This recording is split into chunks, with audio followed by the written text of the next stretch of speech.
Good evening, everybody. Thank you for joining the Apologetics class here at First Baptist Kyle. I just want to say thank you for joining. This is session 5.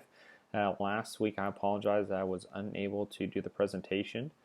We had a death in the family. My grandmother passed away. Thank you for all those prayers that everyone said. It was a long week, very difficult week. But thank you for praying for me and my family. Hopefully last week you were able to watch the video of Rabbi Zacharias. He recently passed away, but to me he will always be one of those just phenomenal philosopher and apologists. So hopefully you were able to watch that video. This week, so this is session 5. We were supposed to do this week last week, and this is where we're going to be talking about the existential problem of evil. We're still in the discussion of evil, which is really important for the Christian, but this is kind of our second look at it, and so we're going to be looking at the existential problem of evil. And you may just simply ask, like, okay, well, what is the existential problem of evil? The existential problem of evil is a little bit different. It's a little bit harder to define, and it's very different from the logical problem of evil. If you haven't seen that video, please go back, and that's going to be session 3. Please go back and watch the logical problem of evil video, and that was very PowerPoint intensive, so thank you for sticking with me. But the existential problem of evil is a little bit different than the logical problem of evil. It's not as laid out as a logical problem as such. It's kind of, existential problem of evil is no more possibly as the emotional problem of evil, the pastoral problem of evil, or the moral problem of evil. So it's got multiple different names. It's kind of all hitting at the same thing. But let me just start off with an example, an illustration. And I think that's going to help us to really kind of define what the existential problem of evil. And this is coming from Dr. Meister, who's a philosopher. He does some really good work, but he gave an illustration, and I'm going to use his illustration because I think it hits it directly on point.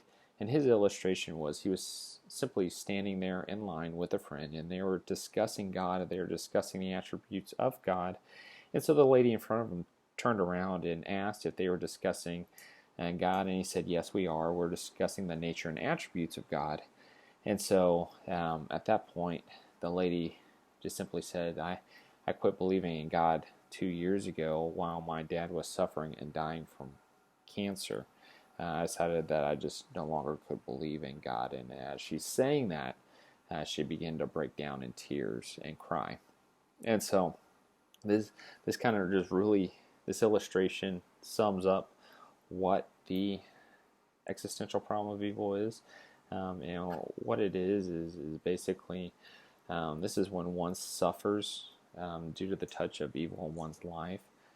So as we go through life, many of us already have or are going to encounter evil, and we're going to suffer in some form or fashion.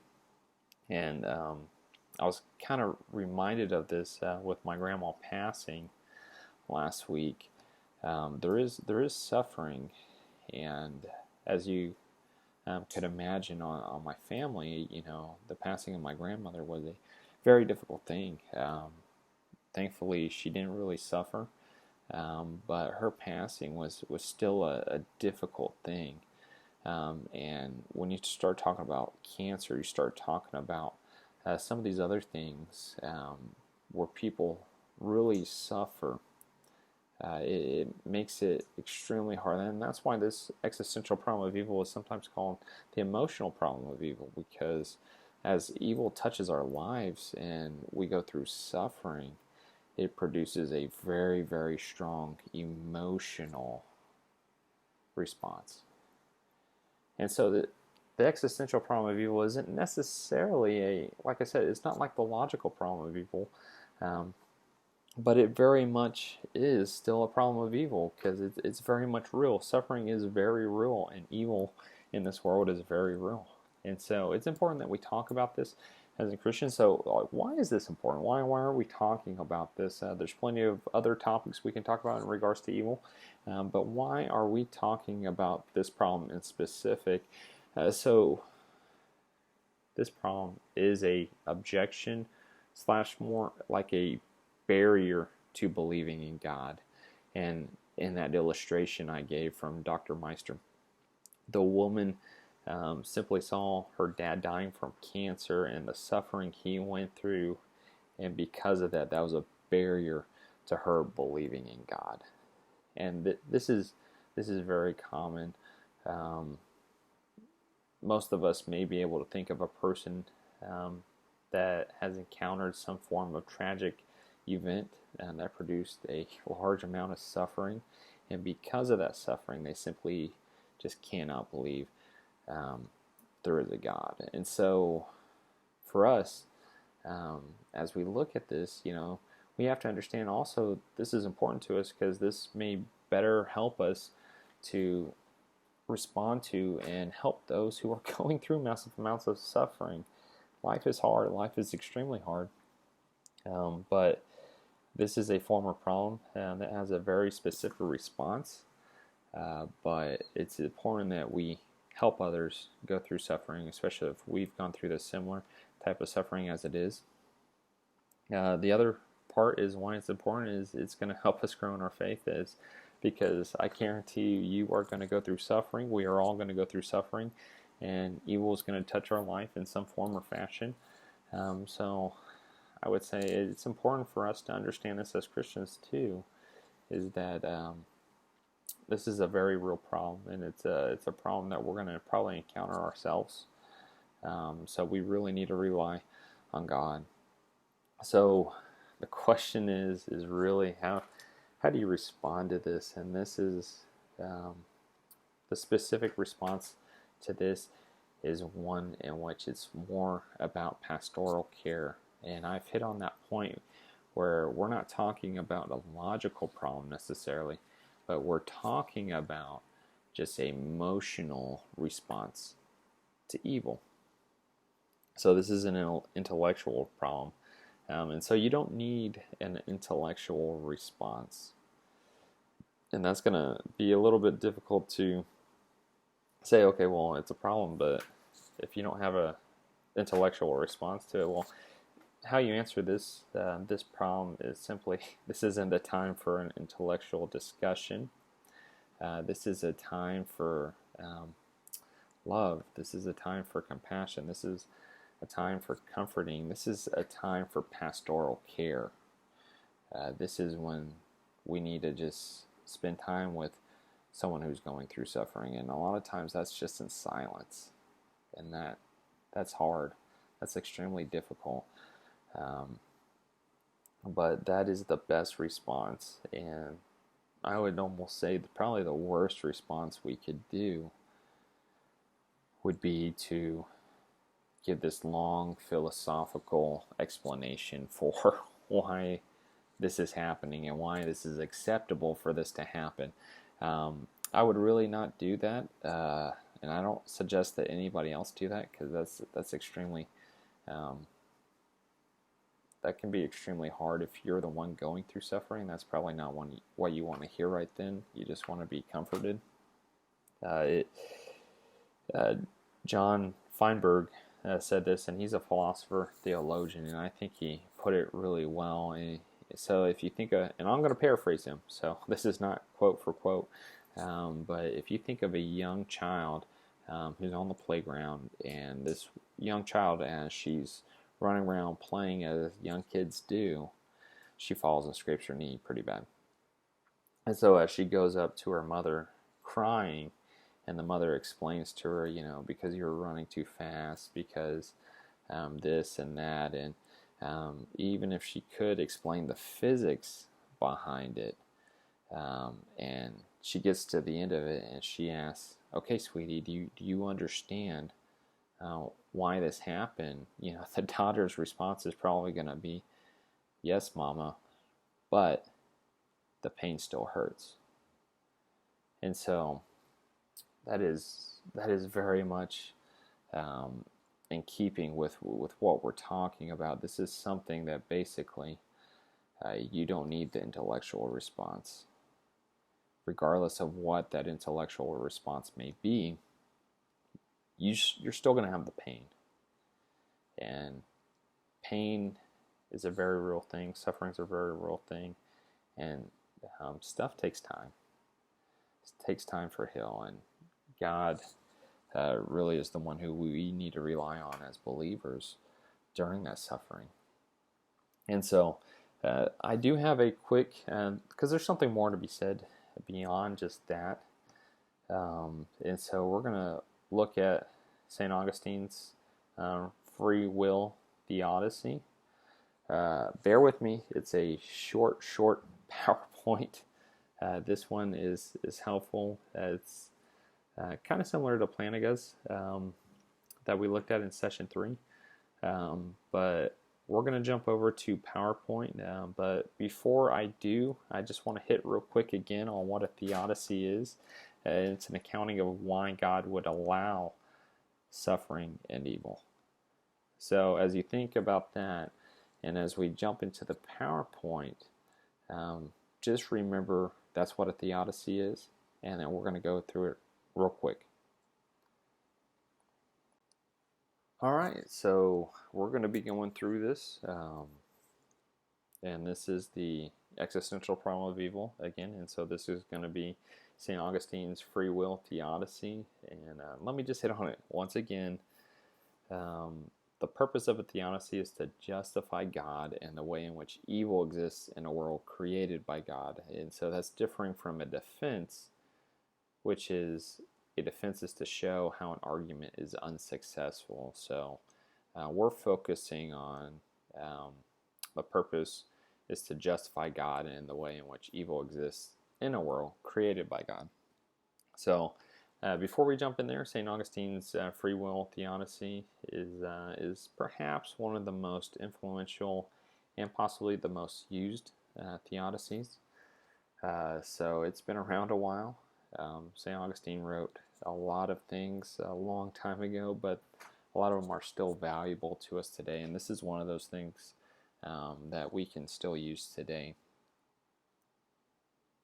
All right, so it's going to be kind of similar. It's a little hefty, but we're going to read through it. I'm just going to read through it line by line, and we're going to go through it.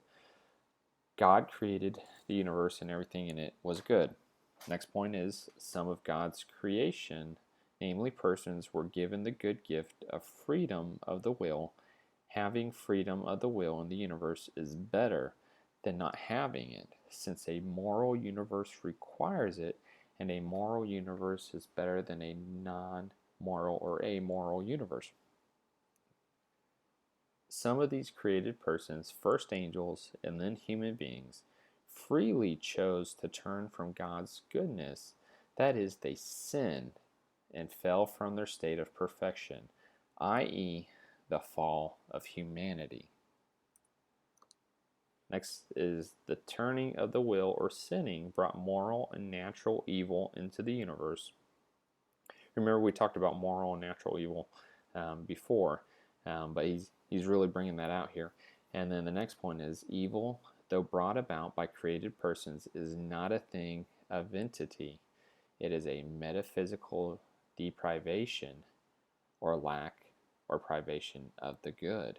And if you remember Evans, some of the stuff we looked at in sessions 3, Evans was saying basically the same thing. He was saying it's a privation of good. It's not a thing in and of itself, and that's very beneficial for the creation problem of evil, which I don't think we're going to have enough time to really go into. That's a smaller problem of evil. If I could just give the gist of it, basically, if evil is a created thing and God created everything, then God is evil. Well, not the case, because evil is not a thing. It's simply a privation of the good. And so that's where you see this is very beneficial, not just for this problem we're talking about, but also other problems as well. And then the final point, God will finally rectify evil when he judges the world ushering into his eternal kingdom those persons who have been saved through Christ, and sending to eternal hell those persons who are wicked and disobedient. All right, so pretty straightforward. That's a pretty straightforward listing of a free will theodicy for why, justifiable reason for why God would allow evil in a created world. And so there's two objections in specific, and one of them is, simply if God is, entirely sovereign, how did evil emerge into the universe? And we kind of talked about that briefly. If we're not saying that evil is a created thing, it's a privation of good, then it isn't a created thing. But this also hits at this is a conflict between St. Augustine's view of God and his free will defense.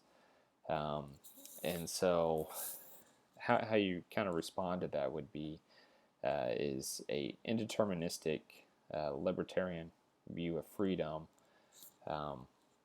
is kind of the response. If you say the sovereignty of God means that every single thing is meticulously determined, then yeah, you may have an issue when you start talking about the sovereignty of God and the emergence of evil. But when you start talking about a indeterministic or libertarian view of freedom, that really isn't quite an objection. And so if you want to look at more of that, we kind of talked about that more in the logical problem of evil and Plantinga's response.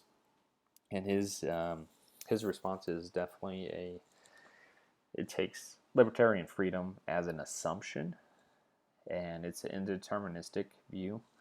But that would be a definite response to that. Second objection that you could talk about would be, how could a all-good God send someone to hell for an eternity in suffering? This is a real conflict between his view of God and God's goodness, and so this is basically bringing out a problem of hell. And so I would love to talk about that. We're going to spend a whole session just talking about hell and some of the differing Christian views on hell, whether it's eternal suffering or it's annihilationism. So there's a couple things you could say, but I hate to do this, but I am going to hold off. You're just simply going to have to tune back in when we have our discussion on hell, which hopefully we can get to in a couple sessions, because it's a very interesting topic. It's a much needed topic. So I'm going to leave that one as is, but I will tell you there is a response, but it is a very good question and objection that requires further thinking through as far as basically a problem of hell and eternal suffering. So thanks for tuning in. As always, I have a suggested reading. This is The Problem of Pain by C.S. Lewis. If you have ever read anything by C.S. Lewis, I personally like C.S. Lewis. I personally like some of his work. It's easier to understand, but in The Problem of Pain, he obviously talks about pain and suffering, but pain and suffering as far as us and our relation to God, and so it is much value added. If you like to read more on this, that is a definite recommendation. C.S. Lewis, The Problem of Pain. So that was the Free Will Theodicy by St. Augustine, and this is wrapping up basically our discussion on existential problem of evil. I hope this was helpful. It's something we're definitely going to encounter as Christians, just living life. Life is very difficult at times, and we're going to have evil touch our life, and we're going to go through suffering. So it's very important for us to have a response to this. Next week, we're going to be talking about the evidential argument from evil, and this is kind of our last discussion on evil. I know I enjoy talking about several of the problems of evil, But I'd like to go on and get on to some other stuff. Hell is another one that we need to talk about. We'll spend a whole session talking about hell and the different views within the Christian sphere on hell.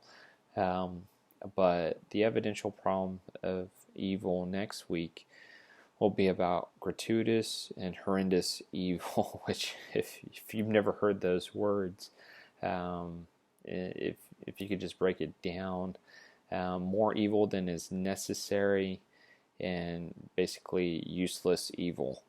And so we're going to look at those. This is a very powerful objection to God, and it's a very powerful problem. It's worth talking about. That's why we're going to be talking about it next week.